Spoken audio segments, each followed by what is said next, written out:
Hello everyone and welcome back to my channel. It's me again, Chelsea, and today for our first video of 2024, happy 2024 by the way, we are going to be doing a January TBR, nice and classic. I was going to do a December wrap up, but I've decided against it because a lot of the books that I read for December were books for Sphinx and all that fun stuff, so I thought I would just do a January TBR. Let's start 2024 looking forward instead of looking backward was my thought process. So I have a few books on my TBR. I'm just gonna hold this up. This is my always fully booked 2024 book journal. This is my new personality. It's not. If you're like me and you have constantly bought planners for like your whole life and then stopped using them after the first month, that is the aim of the game that I am not trying to do this year. Let's just be honest, we're trying not to do that. But the really cool thing about this planner is that there's so many spaces for me to actually like plan things. This is not sponsored, by the way. This is something that I asked for Christmas and Jack got it for me. Unfortunately there was loads of delays, so it literally came on like the 2nd of January or something, which is literally yesterday as I'm filming this, because we're not starting off the year doing pre-planning now, are we? No, we're leaving things to the last minute, but that's besides the point. So yeah, like I said, there's loads of places for me to plan. I can actually like write down what I want to read. I've got my buddy reads on here. I'll talk through obviously all the books in a second, but this just gives me somewhere to like write down my buddy reads, my review copies that I need to get read, all of those fun things, and then also keep track of like new releases that will coming as well. One of which I forgot I'd ordered, which is the slow cooker cookbook for lunch ideas, because I don't use my slow cooker enough apparently. But anyways, let's get into the books that I actually want to read. So first up we have got Heresy Within, which is by Rob J. Hayes. This is the first book in a new series. This is also the first book that we'll be reading for the It's All About Fantasy book club read along that I host with myself and Lisa. The Twitter is always linked down below. Check it out if you want to join us. We have got some amazing series planned. Actually, I think all of the series that we're going to be reading we have high hopes for, and I would love it if you guys could come and join us. It's always a good time. Our live shows are good fun, if not chaotic, and yeah, it's just going to be really fun. So I don't really know a lot about Heresy Within, so I can't really speak about it a lot, but what I do know about this one is that I have already been warned that it is quite grimdark compared to other Rob J. Hayes books, well, predominantly the one that I have read, which is Along the Razor's Edge. So I am prepared for that, and I'm looking forward to seeing where this goes. I have read the first chapter already as I'm filming this, and it seems as though our main character is part of like, well, the first chapter opens up with our main character meeting another arbiter, I think is how you pronounce it, and essentially they're witch hunters, but they don't like being called witch hunters. It's derogatory, and they obviously go out and they kill witches, I think, is the gist that I get from the first chapter. So obviously that's going to play in somewhere, and our main character has just ridden off towards the capital with a young child in tow to take them to, it sounds like a school where they learn to be arbiters. Terrible description. Check it out if you're interested. But there you go. My next read, you can't really see what this is, but this is actually The Bone Shard Daughter by Andrea Stewart. This is my buddy read this month for myself and my friend Kate, and we are trying to be extra tough on ourselves this year because last year we did not. I read 2 of our buddy reads out of 12, I think, and I'm sure her numbers range from about the same, if I'm honest. So we have devised a new plan. We have picked 6 books, and we have picked 6 prompts. We've done 3 each of both. Put them onto a wheel, because if you don't know me, guys, I love a spinny random wheel. It seems like how I make all of my book decisions. And the aim of the game is if we fail and we don't read the book, as in, well, I'm going to take it as if I don't completely finish the book, then we have to unhaul. So this is like 12 books, whatever it is, a self-destruct list essentially, but not. So there's that. This is also the special edition, so I don't want to be getting rid of it. In this book, I don't know our main character's name because I only picked it up last night, so let's find out. I think it's Lynn.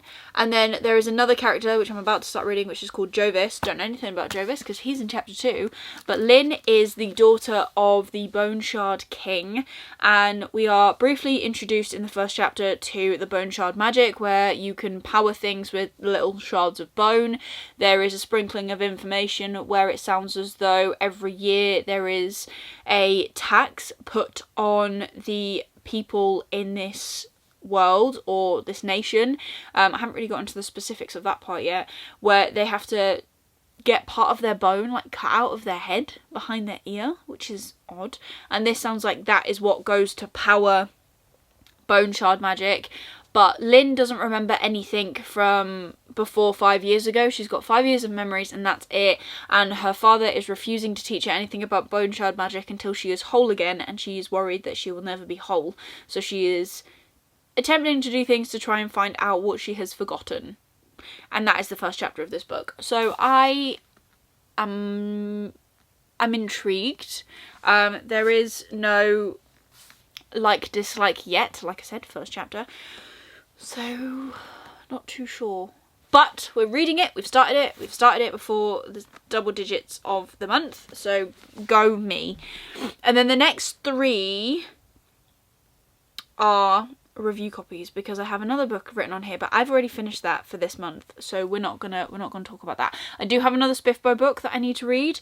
Both of those reviews will be coming throughout this month, so I believe one will be coming on Tuesday after this video goes up, and then the other one will be going up towards the end of the month, so come back and check them out as and when they appear, because then you get thoughts and feelings and fun things like that.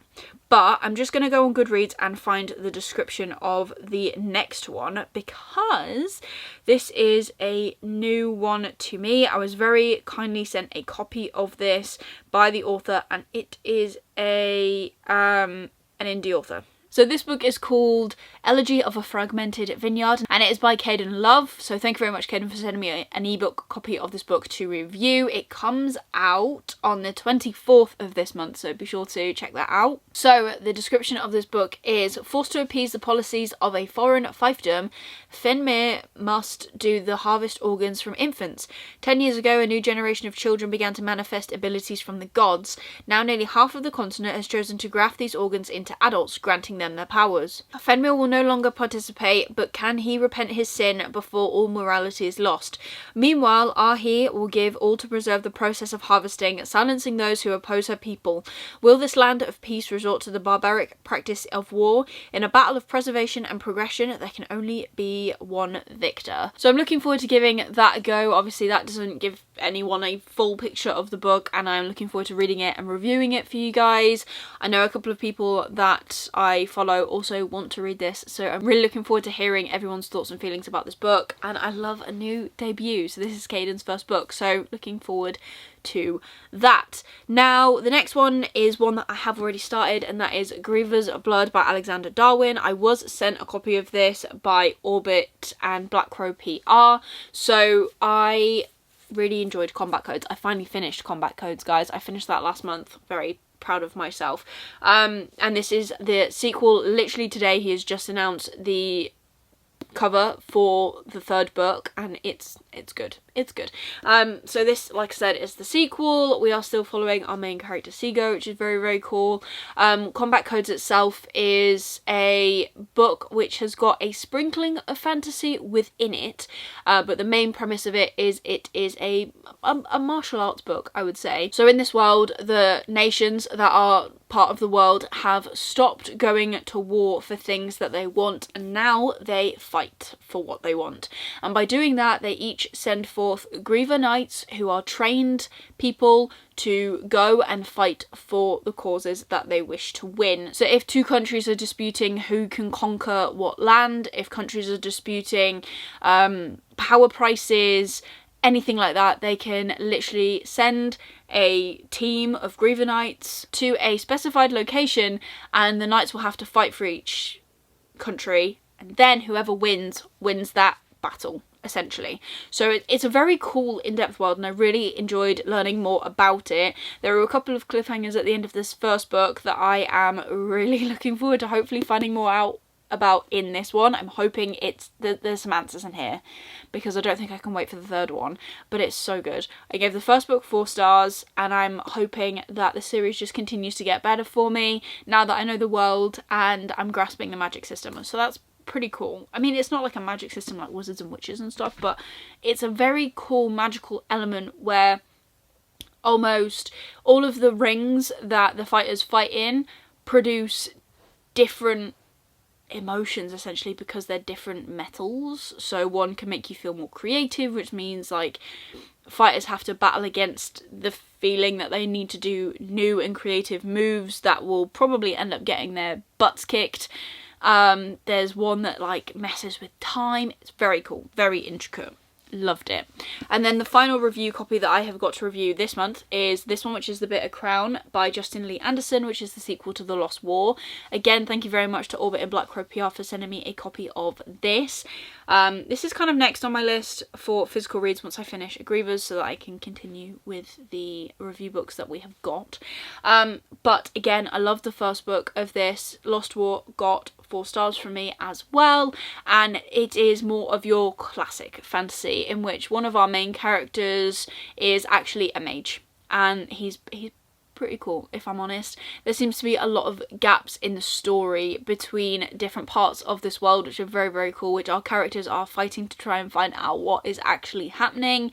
It's just so good. And also the start of this, literally the first part of this book is this random old man telling someone else basically a sum up of what happened in the last book, but acting out as if it is him telling this person what actually went down, because the story that is being told isn't quite right. So it's quite cool. I'm enjoying that. So those are the books that I need to read this month. I've got a couple of books that I want to read as well. Obviously, I really want to tackle my TBR. I haven't actually done my reading resolutions yet, so you haven't seen that video. But there are a few things that I want to tackle. I've got new review copies that I've been sent by indie authors. I've got other review copies that I've been sent by indie authors that I need to catch up on, and that is the goal for 2024, 100%. And I'm sure I can do it if I just kind of sit down and read rather than getting distracted, which I'm very, very good at, if I'm honest. But yeah, so there you go. There is my TBR for January. Hopefully there'll be some other things that I will read as well if I have time. I don't know why I seem to think I've got all the time in the world to read when I really don't. But I am still off this week, but I'm away at the weekend, so up in the air, you know, need to take my Kindle just in case there's any time to read. But yeah, that is the long and short of it. That is everything for the first video of 2024. If you did enjoy it, please give it a thumbs up. Really supports me and my channel. Leave me a comment down below of something that you were hoping to read, or tell me what your first read of 2024 was. I'd love to know. If you just want to leave me an emoji, leave me any firework emojis for the new year. And if you want to see more of me, please consider subscribing down below and ring that notification bell to get notified every single time I upload new videos. I am trying to stick to uploading Mondays and Thursdays, so be sure to stick around for more bookish content from me. But otherwise, that is everything for today's video. I hope you're having an amazing day. Happy New Year. I'll see you in the next one. Bye.